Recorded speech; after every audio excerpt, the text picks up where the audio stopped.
Sekali Wapres Gibran turun tangan, para pembenci auto kelimpungan. Ini bukan bualan semata, ini bukan omon-omon, tapi inilah fakta yang terjadi. Yang dimana rekan-rekan Pak Wapres Gibran ini benar-benar seolah menjadi petaka terbesar untuk para pembenci, untuk golongan-golongan kaum pembuat rusuh dan hobinya nyinyir itu. Karena rekan-rekan, lucu, ini benar-benar saya ucapkan saja sangat-sangat lucu. Mereka ini tujuannya ingin menyerang Wapres Gibran, tapi polanya sama dengan serangan mereka terhadap Pak Jokowi, yakni melalui isu ijazah, padahal semua itu sudah terpatahkan total.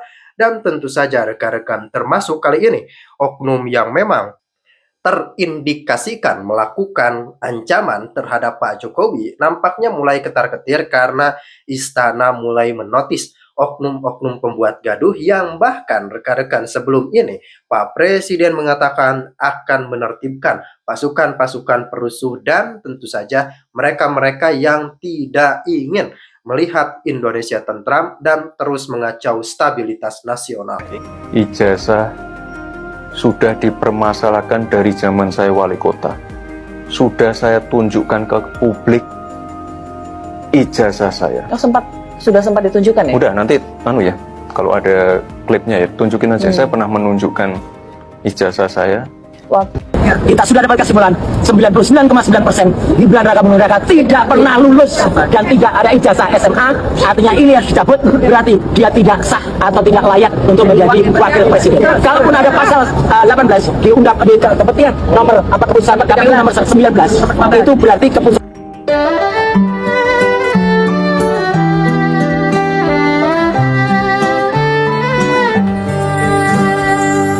Kapan saya akan diwisuda? Adik kelas sudah lebih dulu. Hati cemas merasa masih begini. Teman baik sudah di... Pertimbangannya mungkin biar selesai. Ini kan memang ijazah.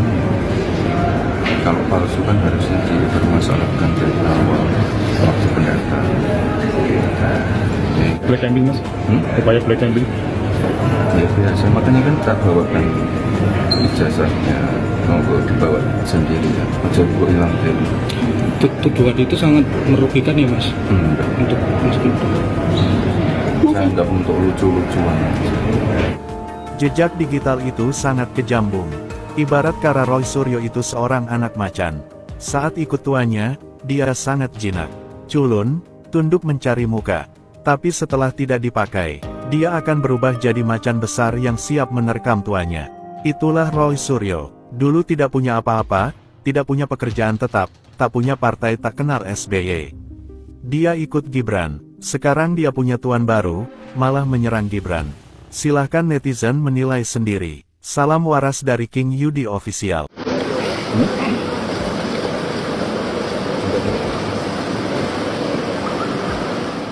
Ya, tadi Bapak Wakil Presiden bertemu dengan Perdana Menteri di Singapura setelah acara selesai di istana, dan dalam kesempatan tersebut Bapak Wakil Presiden tentunya sudah tidak asing lagi dengan Singapura karena memang beliau pernah tinggal di sana. Jadi mengawali pembahasan, beliau juga cerita pada saat beliau di sana isu yang menjadi yang diangkat oleh Bapak Presiden, terutama terkait dengan hilirisasi. Beliau tekankan betapa pentingnya hilirisasi itu bagi Indonesia dan langkah-langkah yang akan dilakukan oleh Indonesia. Dan harapkan agar Singapura dapat mendukung proses kebijakan hilirisasi Indonesia. Bapak Wakil Presiden juga menekankan apabila Indonesia berhasil dan apabila ini meningkatkan kemakmuran ekonomi Indonesia, ini juga akan berdampak kepada kawasan dan juga Singapura. Itu yang utamanya yang diangkat oleh Bapak Presiden, Wakil Presiden. Bapak Wakil Presiden juga tadi harus segera berangkat untuk mengambil ratas dengan Bapak Presiden dan sudah siap tempur lah. Lebih kurang berarti setahun ya Pak Jokowi recovery alergi kulitnya. Hal-hal yang akan diselesaikan Bapak tentu adalah misalnya segera menuntaskan kasus fitnah ijazah palsu, ya kan? Dan kemudian, nah ini ada pertanyaan menarik nih yang disampaikan oleh Pak Jokowi, ya kan? Karena respon Pak Jokowi banyak sekali pertanyaan-pertanyaan para ketua relawan ya terkait dengan bagaimana 2029. Saya akan sampaikan di sini, tentu dengan perspektif saya. Pertama, tentang 2029 ya, Pak Jokowi ya menyampaikan apakah Pak Prabowo masih berpasangan dengan Mas Gibran atau tidak. Jawaban beliau sederhana, kalau masih berpasangan ya nggak apa-apa, kita tetap bantu. Tapi kalau nggak berpasangan lagi ya juga nggak masalah. Ini menarik ya kan. Artinya apa? Ini mungkin belum ada yang menyampaikan pernyataan singkat Pak Jokowi ini tentang bagaimana 2029.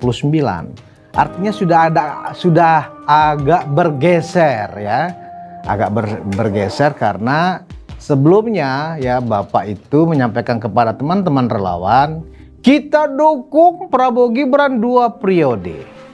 Ya, artinya apapun situasi, kita para termul ya, para relawan tetap akan mendukung Prabowo Gibran 2 periode. Artinya kalau 2 periode itu adalah pada saat Pilpres 2029 nanti tetap Pak Prabowo berpasangan dengan Mas Gibran. Tetapi dari pernyataan Pak Jokowi minggu lalu itu ya sekitar hari Jumat, kalau nggak dipasangin dengan Pak Prabowo lagi ya nggak masalah. Nah, tentu teman-teman punya tafsir sendiri-sendiri tentang frasa nggak masalah, ya kan? Bagaimana versi saya menafsirkannya nggak masalah, ya?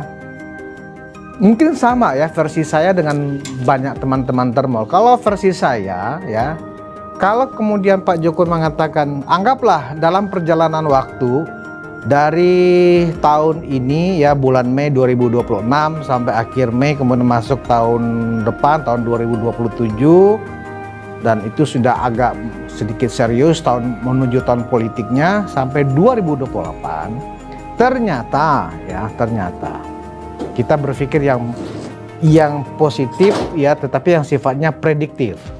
Ternyata Pak Prabowo mulai melihat pasangan yang lain yang lebih strategis buat pemenangan Pak Prabowo. Ya, anggap begitu misalnya. Jalan ceritanya anggap seperti itu ya.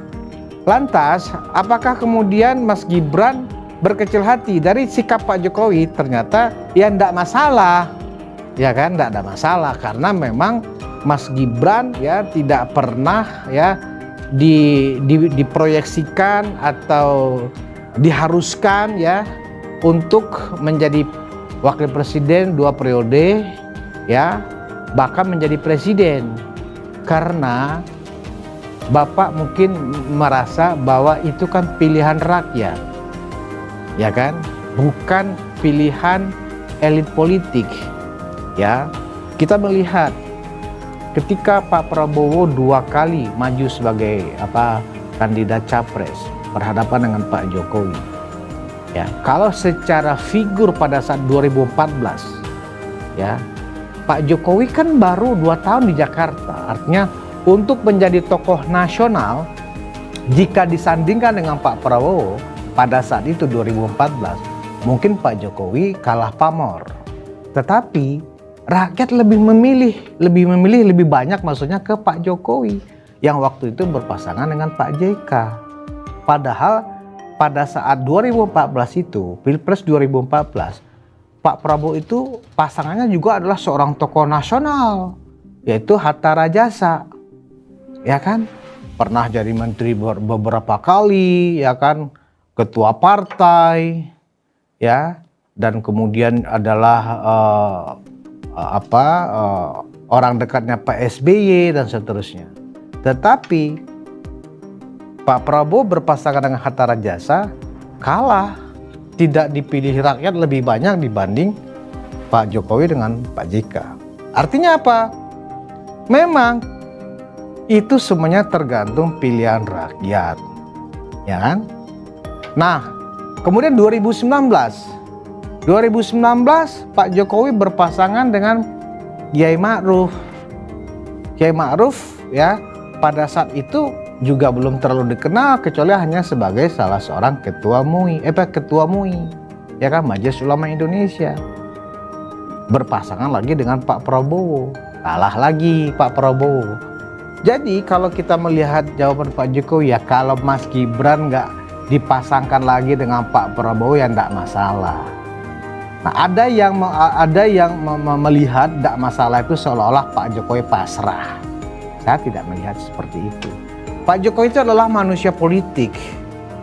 Mas Gibran itu sedang belajar untuk menjadi manusia politik. Mungkin dengan cara yang versinya Mas Gibran tentunya.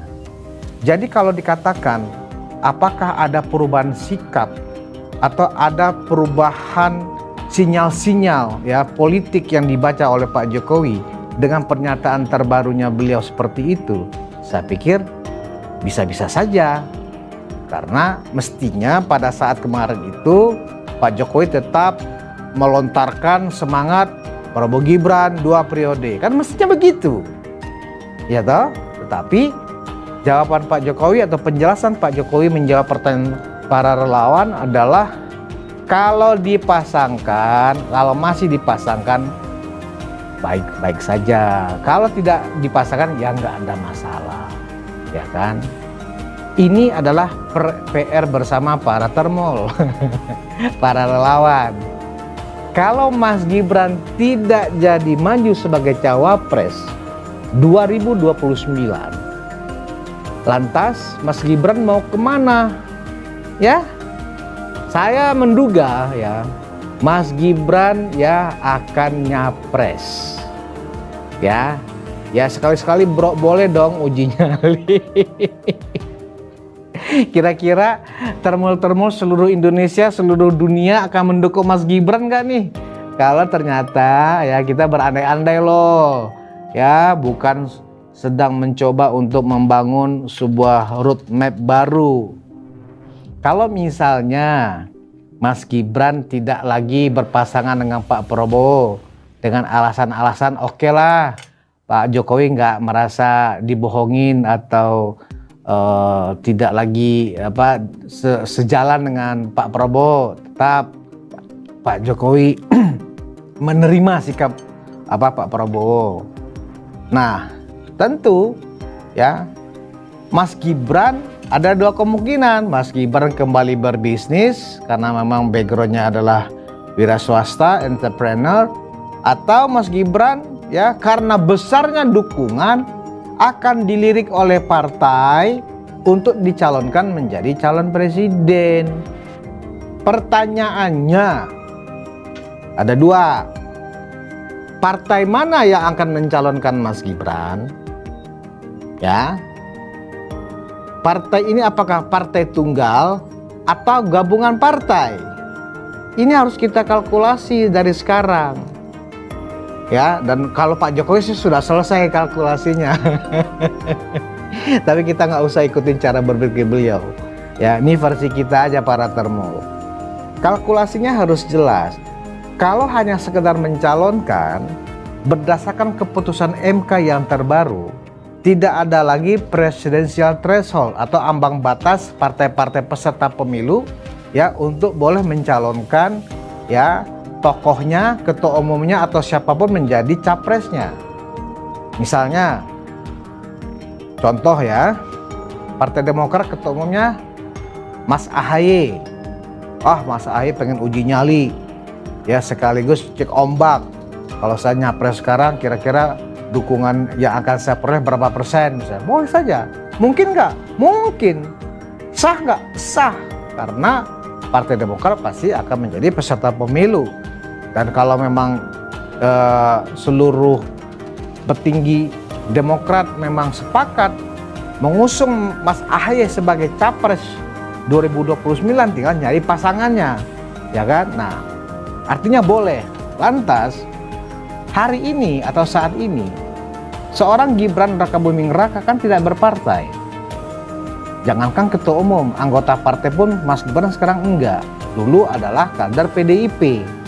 Ya tapi kan itu masa lalu, ya toh. Nah, dengan kondisi hari ini, mungkinkah Mas Gibran ada yang menggandeng? Ada aja. Nah, tergantung ya, satu, bagaimana kita hari-hari ini tetap ya memberikan dukungan penuh, memberikan keyakinan, menyebarluaskan informasi kepada saudara kita, teman kita bahwa pimpinan yang akan kita pilih 2029 adalah seorang Gibran Rakabuming Raka. Itu dari sisi termol. Ya, saling meyakinkan, saling membangun komunikasi untuk meyakinkan saudara-saudaranya lah. Nah, dari sisi Mas Gibran juga harus melakukan ikhtiar politik juga. Artinya, ya Mas Gibran tidak boleh lagi ragu-ragu ya untuk misalnya membuat perubahan-perubahan dalam bentuk perilaku politik Mas Gibran dalam melakukan kunjungannya ke daerah. Mas Gibran harus lebih banyak berpidato tanpa teks ya, dari berpidato yang serius, yang bergelora ya kan, yang penuh semangat dengan tempo tinggi, sampai pidato yang kalem, yang santai, yang penuh ketawa, yang juga ngakak-ngakak. Itu diperlukan. Perlu juga perlu dilakukan Mas Gibran karena tipikal pemilih pada saat 2029 itu ya lebih banyak nanti adalah kelompok usia pemilih pemula, bahkan mungkin lebih dari 55% pemilih pemula pada 2029 itu ya melonjak, dan puncak pemilih pemula itu adalah 2034 ya. Nah, kalau Mas Gibran misalnya bergabung ke salah satu partai, saya nggak tahu partai mana yang, saya asal sebut aja ya, misalnya Mas Gibran ya bergabung dengan Golkar ya, tentu ya Golkar akan melihat elektabilitas Mas Gibran dulu dari tahun 2026 ini, 2027 ya, setidaknya ada 2-3 kali survei yang dilakukan oleh lembaga-lembaga survei. Bagaimana tingkat elektabilitas Mas Gibran dari 5 atau 10 tokoh yang dianggap mumpuni untuk berlaga di 2029. Ya tentu jangan disandingkan dengan Pak Prabowo. Pasti Pak Prabowo secara elektabilitas ya diasumsikan masih belum ada yang mendekati lah, masih tinggi Pak Prabowo, karena Pak Prabowo kan adalah incumbent atau petahana ya. Nah, setidaknya posisi elektabilitas Mas Gibran ada di 3 besar. Misalnya nomor 2-nya misalnya ya, adalah siapa ya? Anggap saja Anies Baswedan, elektabilitasnya nomor 2 tertinggi. Baru ketiganya Mas Gibran. Ya. Selisihnya pun dekat nih dengan Anies misalnya. Ini kita berandai-andai, Bro. Ya. Supaya kita semangat nih. Nah, apakah dengan posisi elektabilitas Mas Gibran 3 besar ini menjadi alasan bagi Golkar untuk menyambut Mas Gibran di dalam Golkar menjadi misalnya ketua umum kah, atau ketua dewan pembina kah, atau